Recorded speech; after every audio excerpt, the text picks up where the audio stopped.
요한복음 5장 24절.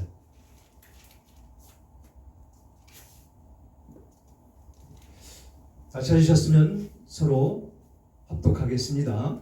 24절 시작.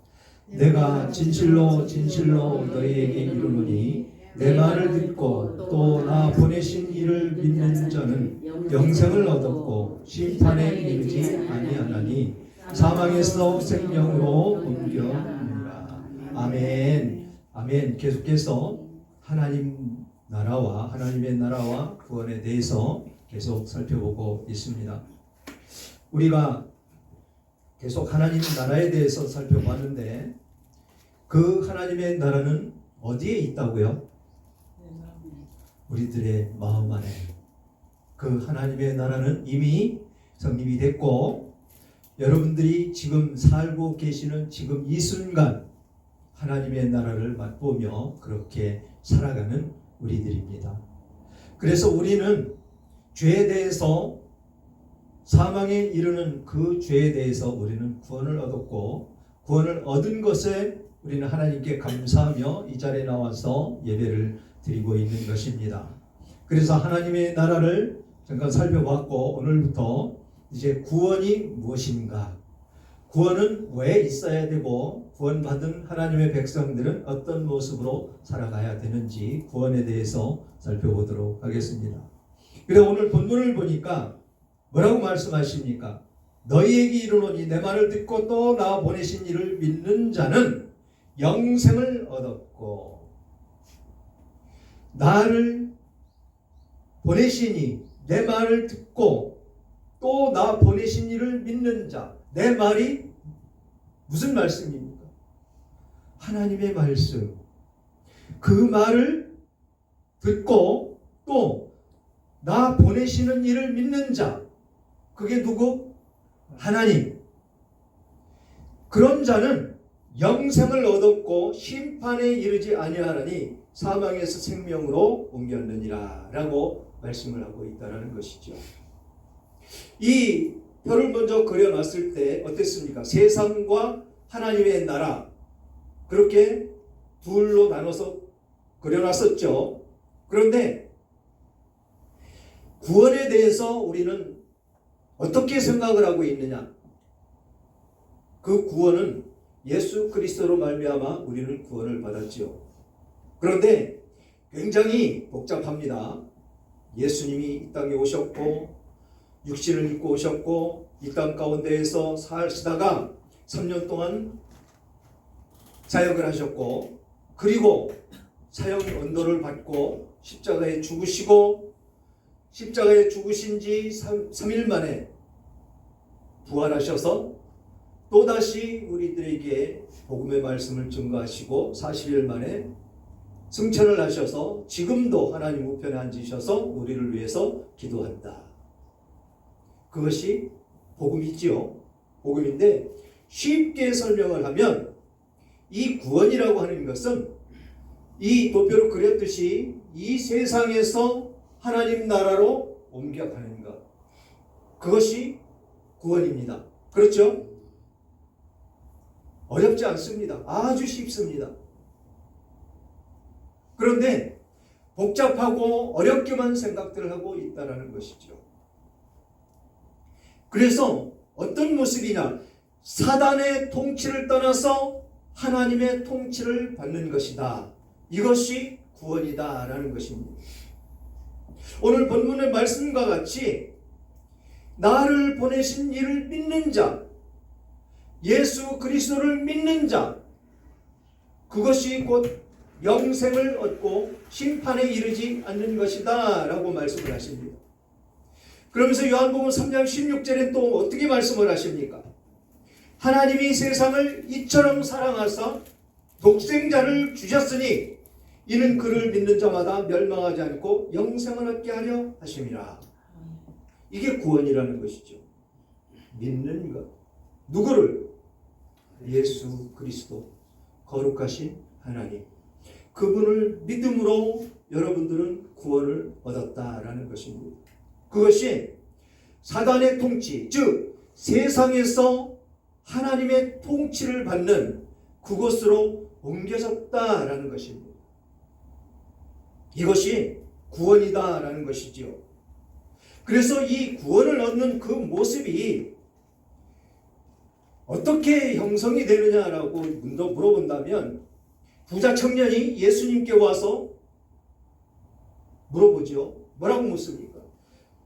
부자 청년이 어떻게 해야 내가 거듭날 수 있습니까? 라고 물어보죠.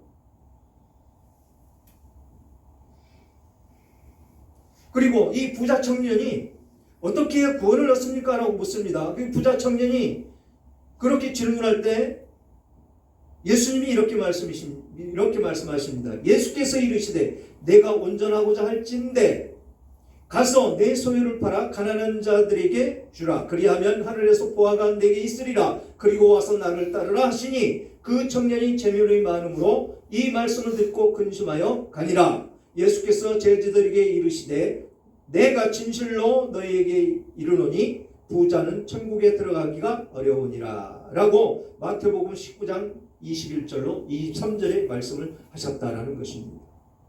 지금 이 청년이 왜 예수님이 자기 소유를 다 팔아서 가난한 사람들에게 나누어주고 나에게 와라 라고 말씀을 하셨느냐라는 것입니다. 지금 이 청년은 이 전의 말씀을 보면 이 모든 것, 율법을 다 지키며 살아왔다라는 것입니다. 그렇게 고백을 할 때 예수님이 이 말씀을 하셨다는 것이요. 왜 이 말씀을 하셨을까요? 왜? 내 소유를 다 팔아서 가난한 자들에게 주라라고 말씀을 하셨느냐라는 것입니다. 오전에도 말씀을 드렸지만 예수님이 뭐라고 그러셨습니까? 소외받고 가난하고 병들고 고통 가운데 있는 사람들에게 베푸는 것이 누구에게 하는 것이다? 예수님이 하는 것이라고 말씀하셨잖아요. 즉 지금 이 소유를 팔아서 그 가난한 사람들에게 나누어 주라라고 한 이 말씀을 보면 이 청년에게 율법은 다 행했는데 무엇이 부족하다는 것입니까? 사랑할 수 있는 마음이 없더라라는 것입니다. 가난하고 소외받는 그 사람들에게 사랑을 베풀며 살아가지 않았다라는 것입니다. 우리는 착각하지 말아야 될 것이, 구원을 얻었으면 이 사랑을 베풀 수 있는, 온정을 베풀 수 있는 예수님이 말씀하신 그 가난하고 소외되고 어렵고 힘든 그 사람들을 돌볼 수 있는 그 사랑이 필요하다는 것입니다. 이것이 진정한 구원받은 하나님의 백성들의 삶의 모습에서 묻어나오는 것이다라는 것입니다. 그 모습을 세상 사람들이 바라볼 때 예수님을 볼 수가 있는 것이다라는 것입니다. 그 사랑을. 아무리 율법을 잘 지켜와야 아무 소용이 없더라라는 것이죠. 지금 이스라엘 백성들이, 거기에 많은 무리들이 있었죠. 사두개인들이 있었고, 또 율법 교사들이 있었고, 또 바리새인들이 있었고, 그 무리들이 많이 있었는데 이들이 어떤 모습으로 살아가고 있죠? 성경을 외우고 살고 있고 율법을 정해준 대로 다 지키며 살아가는 그들이었었다라는 것입니다. 그런데 이들에게 지금 진정한 사랑이 없었더라라는 것이죠. 사랑이 없고 하나님의 말씀을 들을 수 있는 귀가 열리지 않았더라라는 것입니다. 그래서 진정한 하나님의 말씀은 아무리 율법을 외우고 다녀도 성경을 볼 수 있는 눈이 열려야 되고 들을 수 있는 귀가 열려야 되는데 그것을 듣지 못하고 보지를 못하더라라는 것입니다. 끊임없이 예수님이 오셔서 이 땅에 구원자로 오셔서 너희들을 구원할 것인데라고 성경 곳곳마다 창세기 3장 15절부터 계속해서 구약에 나타나 있는 말씀, 예수님이 오실 것이다. 임마누엘로 오실 것이다. 그가 찔림으로 나음을 입고 끝없는 말씀을 하셨는데 이들은 그것을 깨닫지 못하더라라는 것이죠. 세상 속에 묻혀 있더라라는 것입니다. 그래서 이들은 어떤 모습으로 오기를 바랬느냐? 다윗과 같은 그런 왕으로 오기를 바랬다라는 것입니다. 로마 속국으로 되어 있는 그 이스라엘을 해방시켜줄 그를 기다리고 있었더라라는 것이죠. 그런데 메시아라고 예수라고 왔는데 보니까 어떤 모습으로 왔습니까? 아주 낮고 천한 곳으로 와서 어디에서 태어났다고요? 마국간에서. 그래서 마국간에 태어나가지고 말 구유에 뉘어져 있었더라라는 것입니다. 우리 주님은 그렇게 오실 분이 아니야. 하나님께서 선지자를 통해서 가서 기름 부어서 세우실 것이야.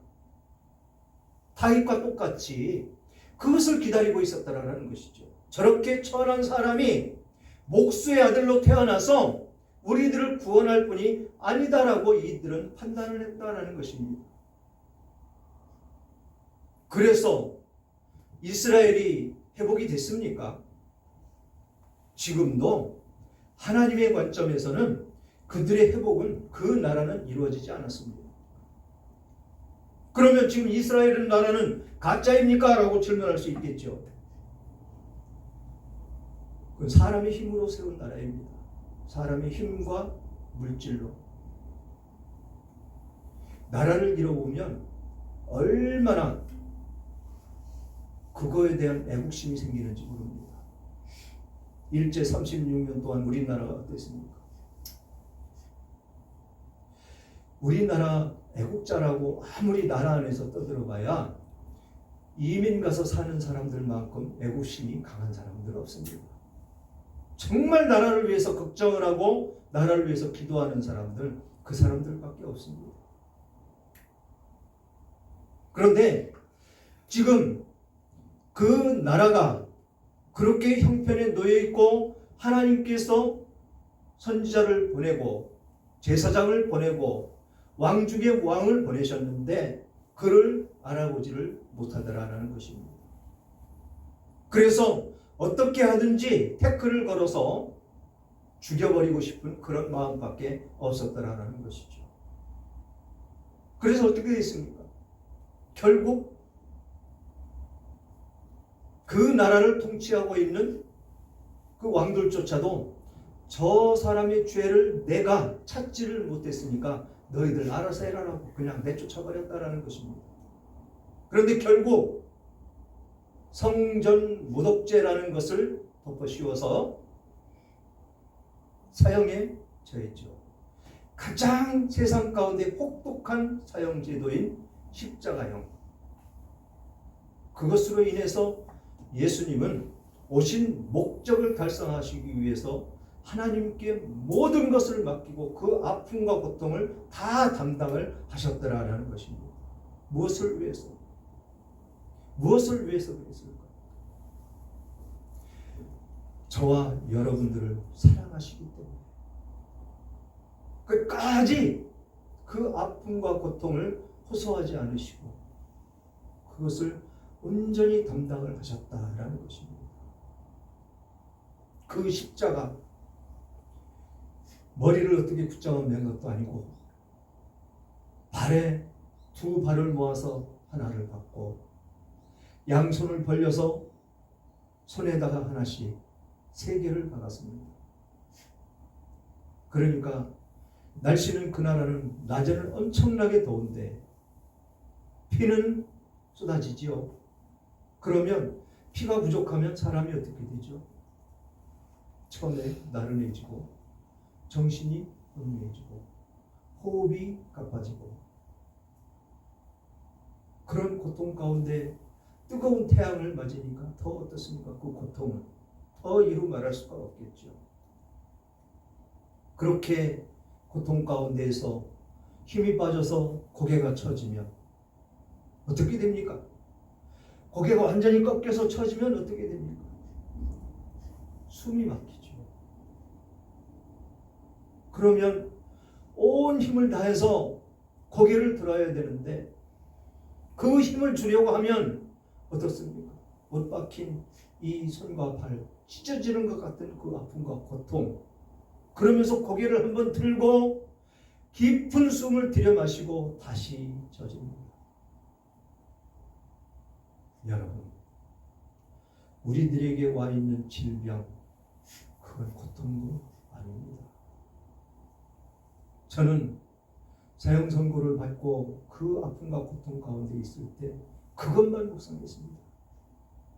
그것만.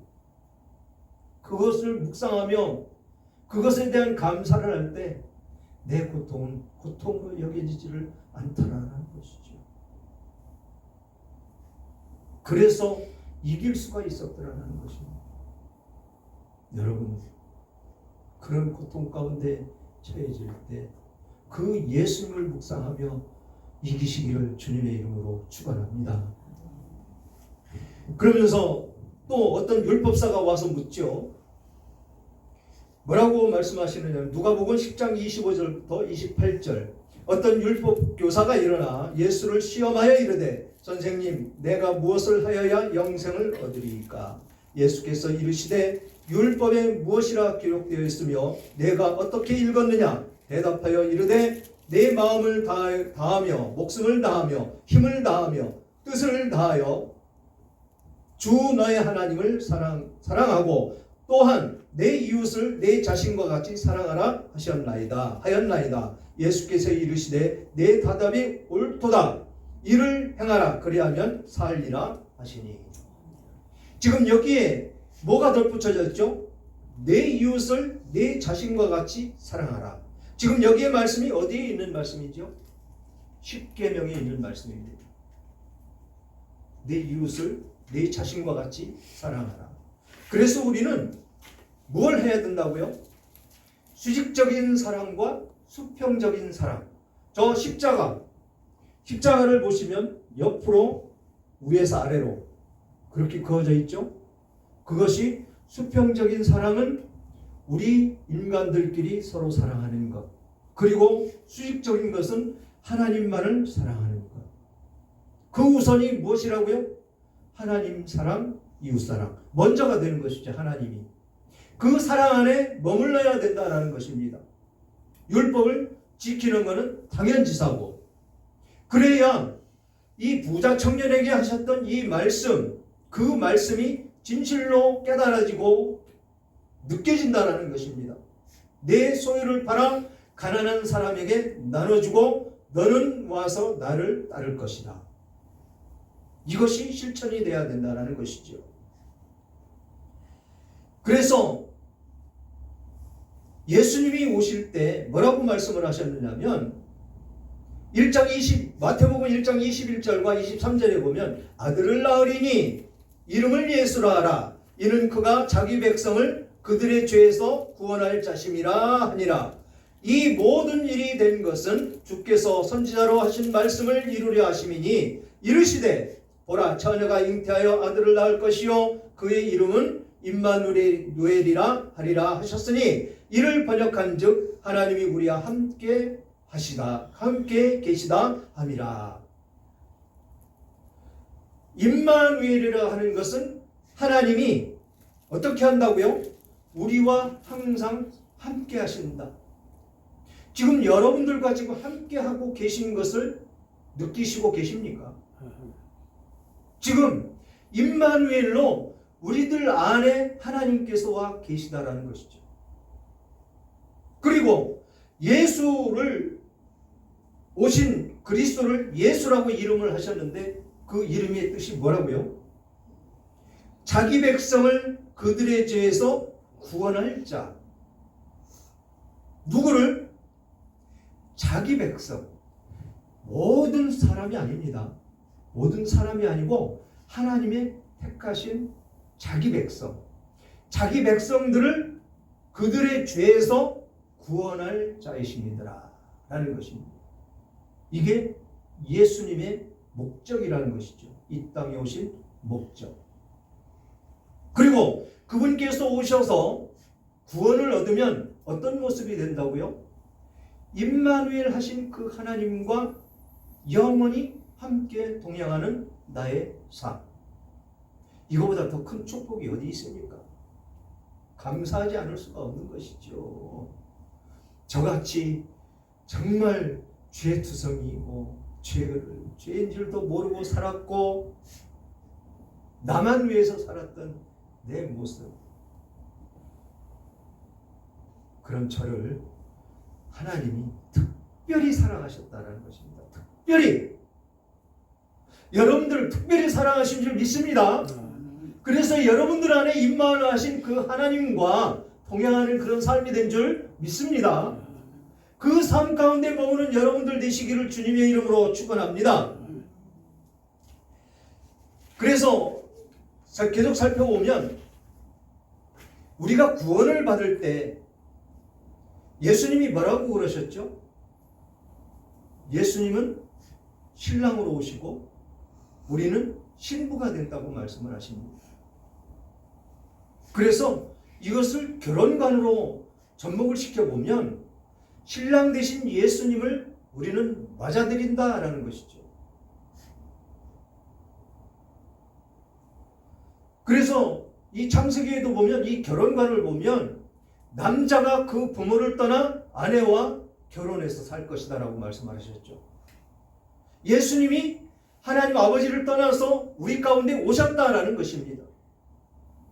그래서 그분과 우리는 결혼을 해야 되는데 지금 열처녀 비유를 보면 이렇습니다. 마태복음 25장 1절로 13절. 그때에 천국은 마치 등을 들고 신랑을 맞으러 간 열처녀와 같다 하리니 그중 5은 미련하고 5은 슬기 있는 자라. 미련한 자들은 등을 가지되 기름을 가지지 아니하고 슬기 있는 자들은 그릇에 기름을 담아 등과 함께 가져갔더니 신랑이 더디오므로 다 졸며 잘새 밤중에 소리가 나되 보라 신랑이로다 맞으러 나오라 하매 이에 그 처녀들이 다 일어나 등을 준비할새 미련한 자들이 슬기 있는 자들에게 이르되 우리 등불이 꺼져가니 너희 기름을 좀 나누어 달라 하거늘 슬기 있는 자들이 대답하여 이르되 우리와 너희가 쓰기에 다 부족할까 하노니 차라리 파는 자들에게 가서 너희 쓸 것을 사라 하니 그들이 살아간 사이에 신랑이 오므로 준비하였던 자들은 함께 혼인잔치에 들어가 문은 닫힌지라. 그 후에 남은 처녀들이 와서 이르되 주여 주여 우리에게 열어주소서. 대답하여 이르되 진실로 너희에게 이르노니 내가 너희를 알지 못하노라 하였느니라. 그런즉 깨어있으라. 너희는 그날과 그때를 알지 못하느니라. 오는 신랑을 맞을 준비를 하고 있어야 된다는 것이죠. 우리는 항상 깨어있으라고 하지 않습니까? 항상 깨어있으라. 깨어있어야 맞을 수가 있다는 것입니다. 여기서 깨어있으라는 말이 무슨 말씀입니까? 또 여기서 이야기하는 기름은 또 무엇을 이야기하는 것입니까? 기름은 하나님의 말씀을 상징하는 것이다라는 것이죠. 말씀 안에 그것을 충분히 내 안에 가지고 있어야 하나님을 잊어버리지 않는다라는 것입니다. 예수 그리스도를 잊어버리지 않는다라는 것입니다. 그런데 여기 미련한 5 처녀는 어떻게 했습니까? 준비가 부족하다는 것입니다. 교회 안에 많은 성도가 있지만 모두가 구원받을 사람들이 아니다라는 것입니다. 그래서 정신 차려 깨어 있으라고 말씀을 하시는 것이죠. 그냥 대충 예수 믿는다고요? 있을 수가 없는 일이라는 것입니다. 오직 내 안에 임마누엘에서 계시는 그 하나님이 나를 통해서 나를 역사하셔야 된다는 것입니다. 이것이 준비된 5 처녀와 같다라는 것입니다. 그냥 세상 가운데에서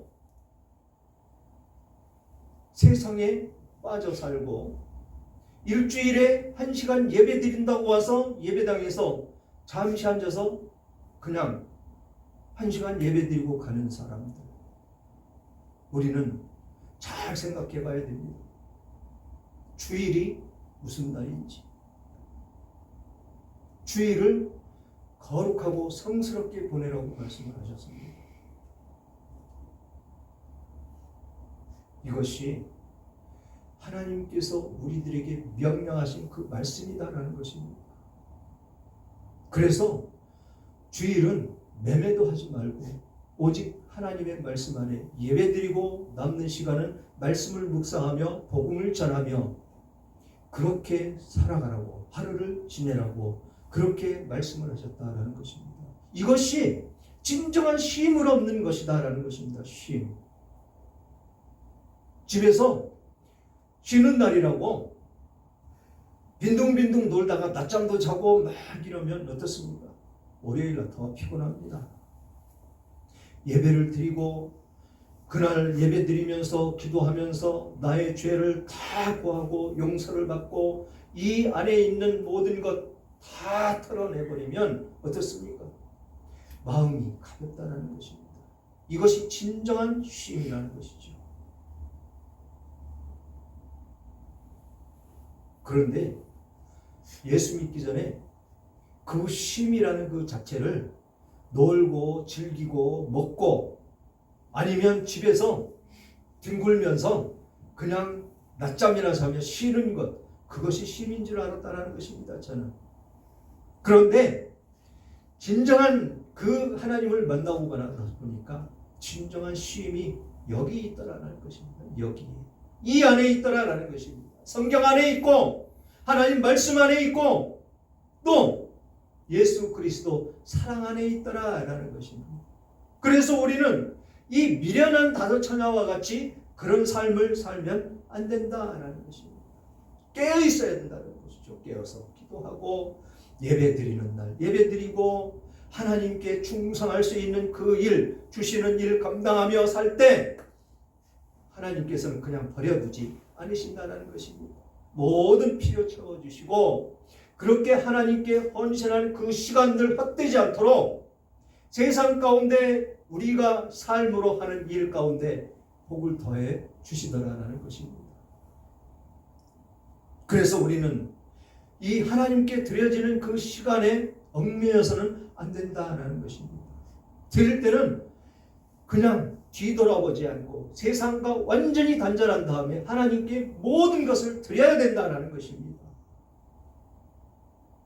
인천에서 김포에서 택시 타고 차를 막히는 차 몰고 와서 예배당에 앉아서 예배드리듯이 우리는 그런 삶을 살아갈 때 하나님의 축복이 우리들의 것이 되더라라는 것입니다. 얼마나 감사합니까? 얼마나 축복된 우리들의 삶입니까? 이게 구원받은 하나님의 백성들로서 살아가는 우리들의 모습이 된다라는 것이지요. 그래서 우리는 잠시도 쉼을 얻지 말고 말씀 가운데 우리는 살아야 된다라는 것입니다. 여러분, 2025년이 시작할 때 여러분들 결심을 했죠. 올해는 성경을 몇 번을 읽을 것이다. 우리 김장인 집사님은 그것을 이미 넘어서서 계속 더 읽어나갈 것입니다. 그런데 여러분들은 어떻습니까? 성경 연초에 결심했던 만큼 읽으십니까? 못다한 읽을 거리가 있다면 이제 한 주간 하고 한 달 남았습니다. 그렇죠? 금년 최선을 다해서 그 목표를 이루는 여러분들 되시기를 주님의 이름으로 축원합니다. 진정한 하나님의 그 말씀 가운데 있어야 된다는 것이죠. 그것이 진정한 우리들의 삶이고 우리들의 본연의 그 하나님께 나아가는 그 진리의 길이 된다라는 것입니다. 그래서 진정한 구원받은 하나님의 백성으로서 이 땅 가운데 삶을 살아갈 때 힘들고 어렵지 않고 육신의 질곡 가운데 놓이지 않으시고 축복을 받으며 사시기를 주님의 이름으로 축원합니다.